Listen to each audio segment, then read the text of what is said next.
Islam has to be known as more than a religion. The idea that Islam is a spiritual religion like, for instance, Christianity, is completely incorrect.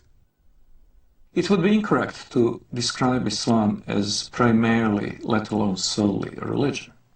Since its early beginning in Muhammad's lifetime, it has also been a geopolitical project and a system of government, a political ideology, if you will. Islam from its beginnings was both a religion and a system of government. For example, the Islamic calendar doesn't base year one from the time that Muhammad was born or the time that Muhammad received his first revelation from God, which I think are both what Westerners might expect, but from the time that Muhammad became the leader of an army and the head of state in Medina. This is the beginning of the Islamic calendar because in the Islamic understanding, Islam is a political and social system as well as an individual faith.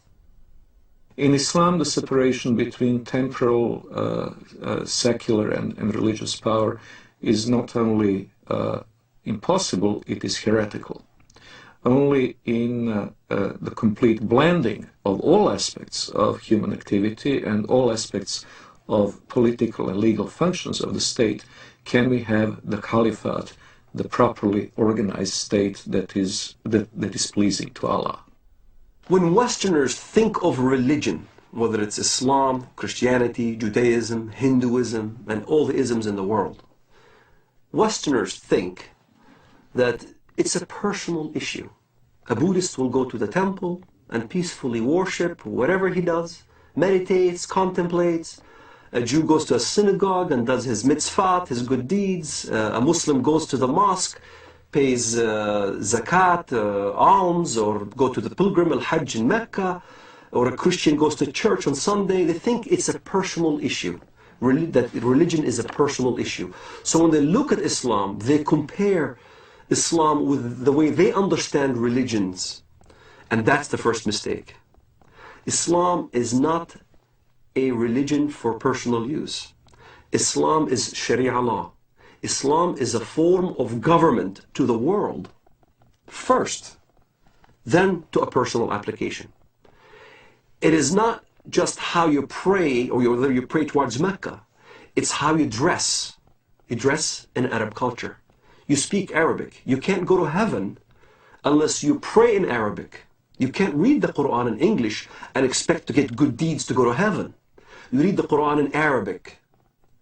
It becomes an imperialistic system that everybody now must speak Arabic, think Arabic, practice the religion in Arabic. It's a form of law, not just in how you eat, but how you get married, how you deal with your government, how you deal with your military, how you deal with the youth, how you deal with women.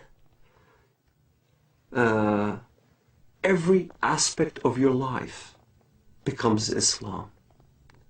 Everything is Islam. The Jews brought to the prophet a man and a woman from amongst them who had committed adultery. The prophet ordered both of them to be stoned to death near the place of offering the funeral prayers beside the mosque.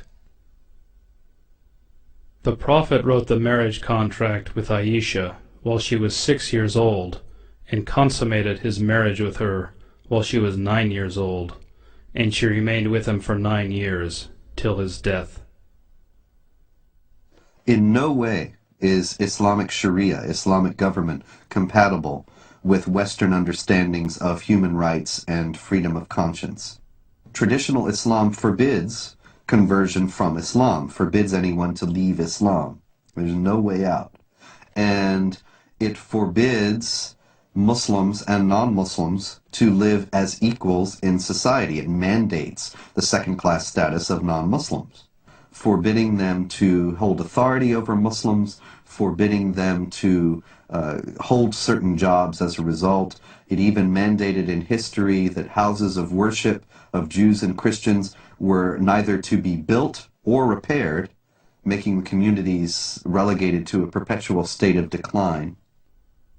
O you who believe, take not the Jews and the Christians as aliyah, friends, protectors, helpers. They are but aliyah to one another. And if any amongst you takes them as aliyah, then surely he is one of them.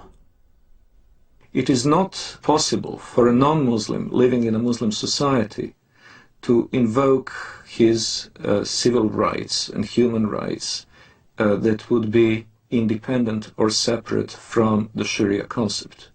He is expected to submit to Sharia willingly, and if he accepts his dimitude, the position of a dhimmi, he will be a protected person.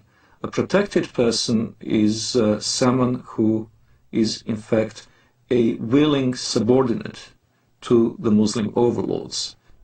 We saluted the Prophet as he stood praying, and he came out to us, and we told him that we had killed God's enemy.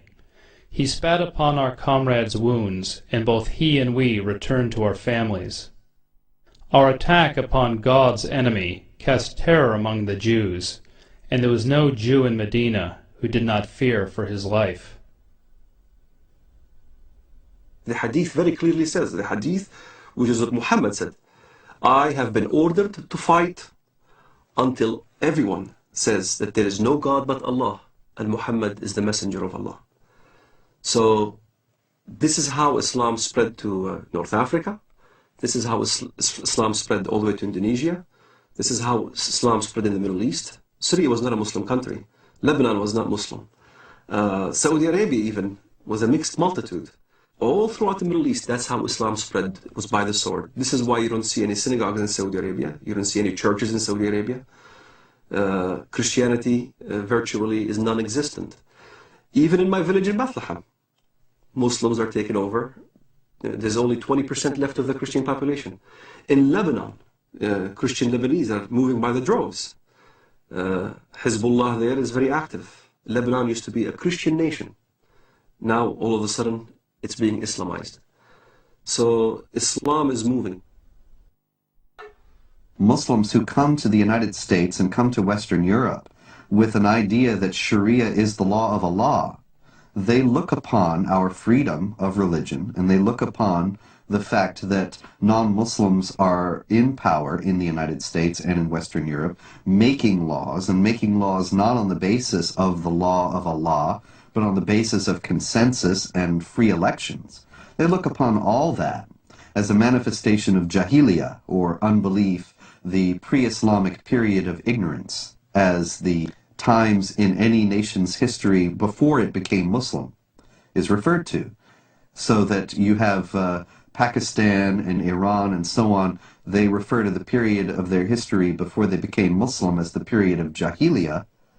They also will consider the United States and Western Europe to be in periods of Jahiliyyah today. And many Muslims coming into the United States and Western Europe will work to establish Islamic states here on the basis of the idea that the secular state and the state based on elections has no legitimacy. And you don't have elections about the law of Allah. You simply obey what God says.